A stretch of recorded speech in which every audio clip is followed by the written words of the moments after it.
നിങ്ങളൊരു പരാജയമാണ് എന്ന് ലോകം നിങ്ങളോട് പറയുന്നുണ്ടെങ്കിൽ നിങ്ങൾ ആ വാക്ക് കേട്ട് നിരാശപ്പെടരുത്. നിങ്ങൾ ജയിക്കാൻ വേണ്ടി ജനിച്ചവരാണ്. ഇന്നത്തെ നിന്റെ തോൽവി നാളത്തെ നിന്റെ ജയത്തിലേക്കുള്ള ചവിട്ടുപടിയാണ്.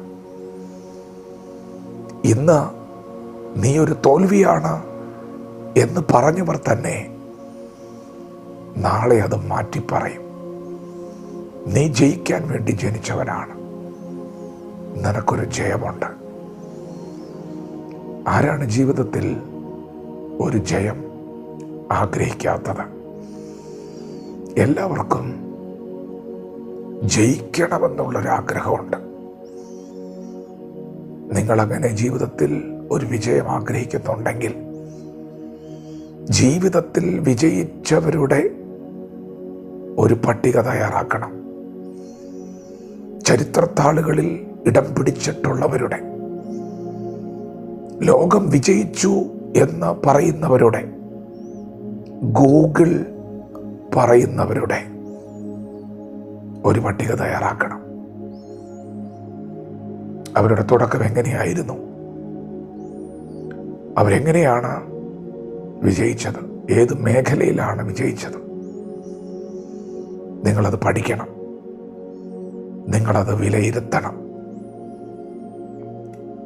അവരുടെ ജീവിതം നമ്മെ ചിലത് പഠിപ്പിക്കും. അത് നിശ്ചയമായും നമുക്ക് ഉപകരിക്കും. നിങ്ങൾ ഇന്ന് പകലത് പഠിക്കാൻ വേണ്ടി ഒരു ശ്രമം നടത്തണം. ഞാനങ്ങനെ ഒരു ശ്രമം നടത്തി. അങ്ങനെ ഒരു ശ്രമം നടത്തിയപ്പോൾ ജീവിതത്തിൽ വിജയിച്ചവരുടെ ഒരു വലിയ പട്ടിക തന്നെ ഞാൻ കണ്ടു. ലോകം കീഴടക്കിയ ഒരു വ്യക്തിയെ കണ്ടു, അലക്സാണ്ടർ ദ ഗ്രേറ്റ്. ജയിച്ചവരാണ്. എന്നാൽ താൻ മരിക്കാൻ പോകുന്നു എന്നറിഞ്ഞ നിമിഷം താൻ ഇങ്ങനെ കുറിച്ചു വെച്ചു, ഞാൻ മരിക്കുമ്പോൾ എൻ്റെ കരങ്ങൾ ആ പെട്ടിയുടെ പുറത്തേക്ക് ഇങ്ങനെ നീട്ടിയിടണം. എന്നിട്ട് ലോകത്തോട് പറയണം, ഞാൻ വെട്ടിപ്പിടിച്ചതൊന്നും കൊണ്ടുപോകുന്നില്ല. ഞാൻ ജയിച്ചവരാണ് എങ്കിലും എൻ്റെ ജയം മരണത്തിന് മുൻപിൽ അവസാനിക്കുകയാണ് എന്നുകൂടി ഒന്ന് കുറിച്ചു വെക്കണം എന്ന് പറഞ്ഞ ചരിത്രവും ഞാൻ കണ്ടു. പ്രിയപ്പെട്ടവരെ, ഇവിടെ ജയിച്ചവരുടെ പട്ടിക ഞാൻ കണ്ടു. കണ്ടപ്പോൾ സന്തോഷം തോന്നിയെങ്കിലും അവരെല്ലാവരും മരണമെന്ന ശത്രുവിന് മുൻപിൽ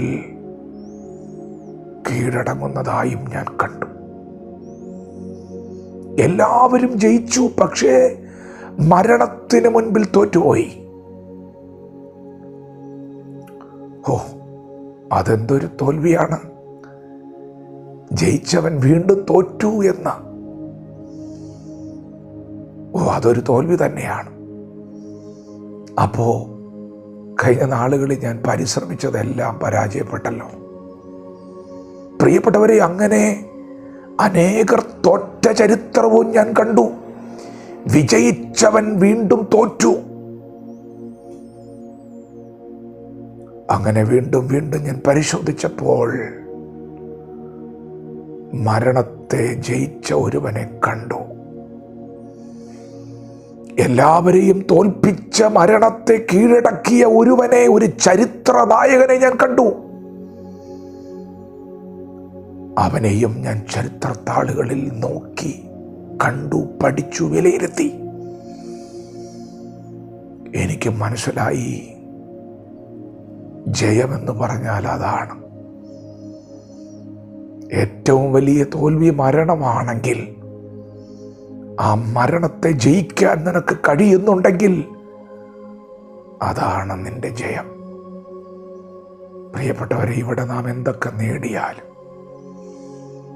മരണത്തിന് മുമ്പിൽ നാം പരാജയപ്പെടുമെങ്കിൽ ആ നേടിയത് കൊണ്ട് എന്താണ് ലാഭം?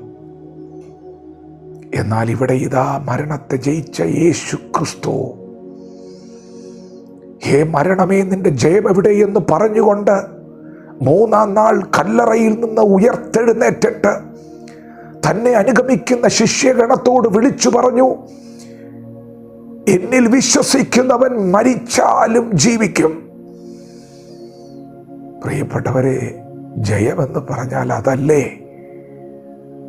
മരണത്തിനപ്പുറം ഒരു ജീവിതം, നിത്യജീവൻ. യേശു കർത്താവ് ഇന്ന് പകൽ വിളിച്ചു പറയുന്നു, ജയിച്ചവൻ പറയുന്നു, ജയിച്ചിട്ടു പറയുന്നു, നീ എന്നെ വിശ്വസിച്ചാൽ നീയും ജയിക്കും. എല്ലാവരെയും തോൽപ്പിക്കുന്ന മരണത്തെ നീ ജയിക്കും. ആ മരണത്തെ നീ കീഴടക്കും. ഈ വാക്ക് നിങ്ങൾക്ക് വിശ്വസിക്കാം.